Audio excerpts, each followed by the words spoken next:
Hello. Thank you for the invitation, Francesco, and for promoting this discussion of industrial heritage in the COVID-19 aftermath, which I find it is essential and necessary in the context of cultural heritage. I will certainly not give any solutions, but perhaps make some general reflections between the relationship of industrial heritage, pandemic, and the necessity to rethink the future of our cities.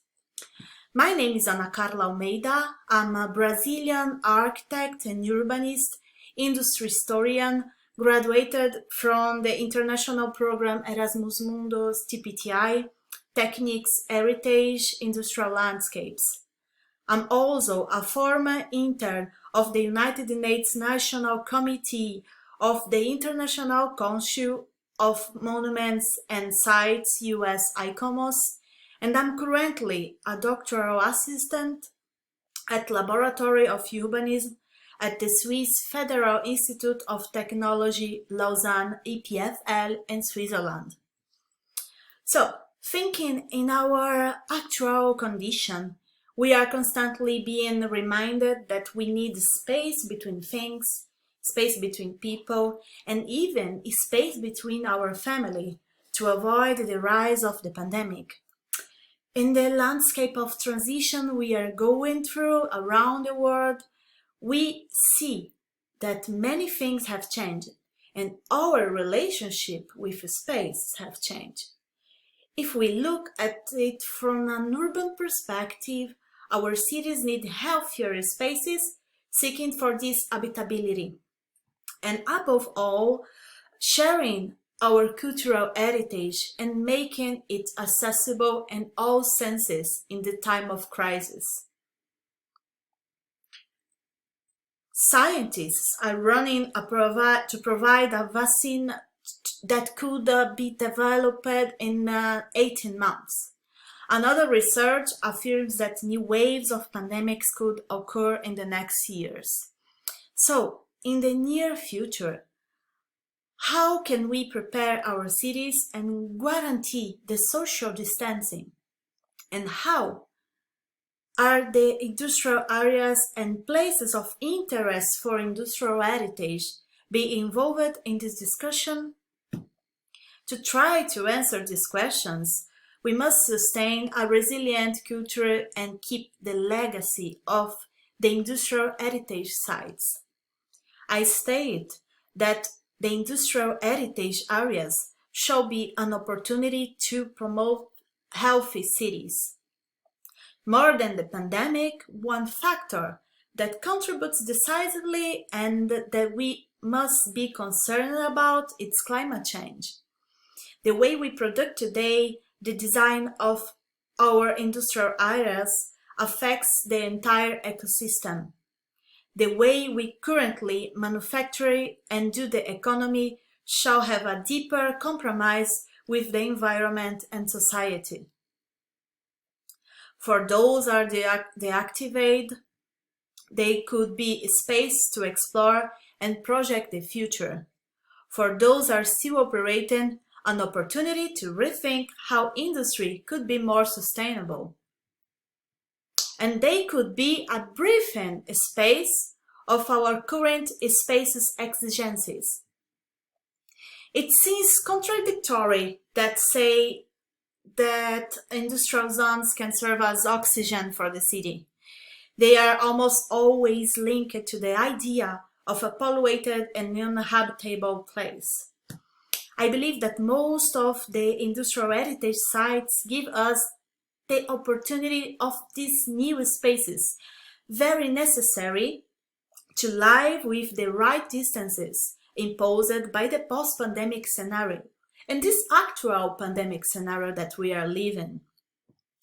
Industrial zones and large wastelands are sometimes difficult to reorganize and use because of the large amount of space they offer. And I think that that's the point. That could be a good solution for the right spaces that we need in the pandemic. I consider that the post-pandemic industrial heritage will have an opportunity also to reinforce the role of industrial spaces as large containers of human activities. This period should be the time to reconsider industrial places as projective opportunities and as large containers of culture, avoiding land use and energy consumption.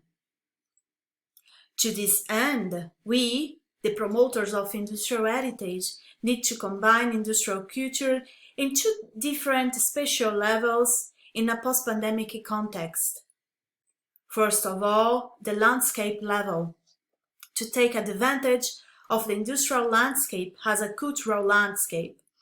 The environment of industrial areas can serve as a breath of fresh air, linking the built environment around the industry, often having a direct relationship with the factory, as in the case of company towns, and enabling a new relationship with the local community. Could be also a solution to promote the experience of open-air museums and museums of territory. This may reinforce the territorial heritage value, emphasizing industrial landscapes as the perfect strategy to experience these new distances. Secondly, the digital plan. Industrial heritages need to be even more digitalized. For the preservation and access to the culture, we must be prepared to get digital.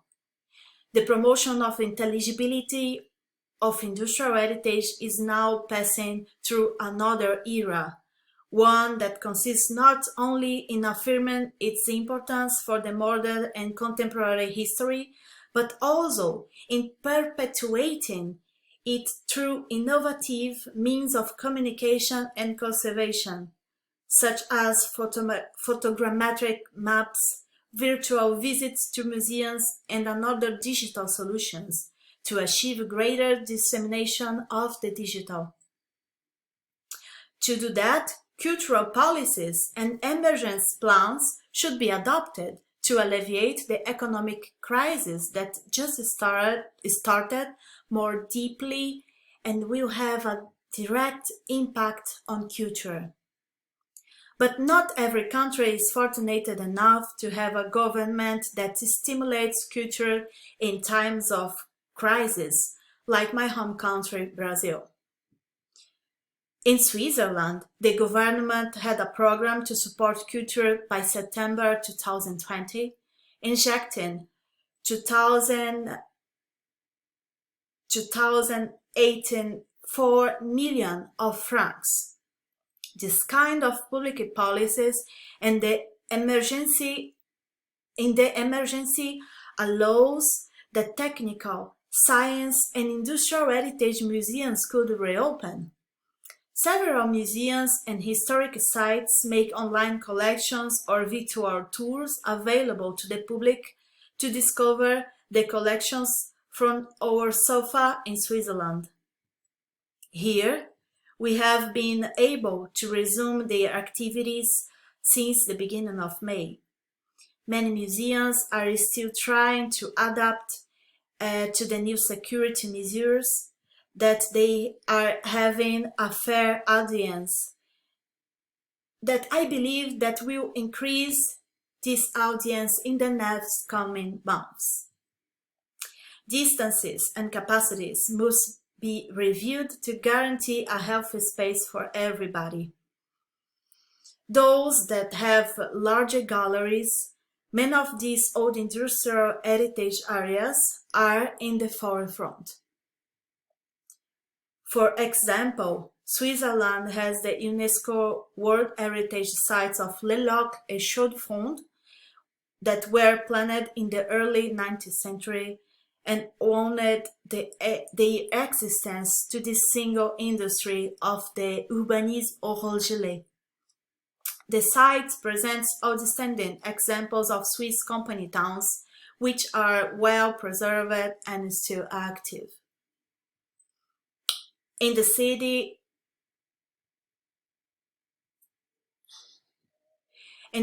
I live, Lausanne, two spaces are strictly linked to the city industrial heritage and then can be mentioned as engines of urban and industrial culture such as the effervescent Flon district, that is the heart of the city center and the stage of many of city representative buildings and also fancy leisure activities. In the West Lausanne, the upcoming project for the Malay district is passing a massive transformation in its urban configuration for a vibrant mixed-use district. In the city of Freiburg, the Blue Factory is also an example of takeover of former industrial wasteland to house 4 centers of scientific and technological competence for housing the Smart in Live Lab and also for health, biotechnology and cybersecurity technological centers.